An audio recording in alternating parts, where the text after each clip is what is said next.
Buongiorno o buonasera, dipende da che parte della giornata state guardando questo video. Pochissimo tempo fa ho avuto la possibilità di tornare a fare i miei viaggetti per i paesini nascosti dell'Italia. Stavolta mi sono diretto ad Orgiano, un paese in provincia di Vicenza che ospita una delle ville più belle del Veneto, la Villa Francanzam Vene, e la visita a questa villa è stata proprio una sorpresa.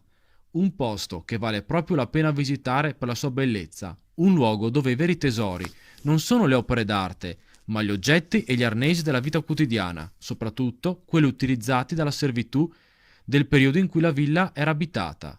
Un posto dove il tesoro più famoso è quello che oggi etichetteremo come un lavello in marmo rosso, un lavello costruito a regola d'arte, un lavello talmente bello che Napoleone Bonaparte, quando fece visita a questa villa, volle comprarlo per portarselo a casa sua.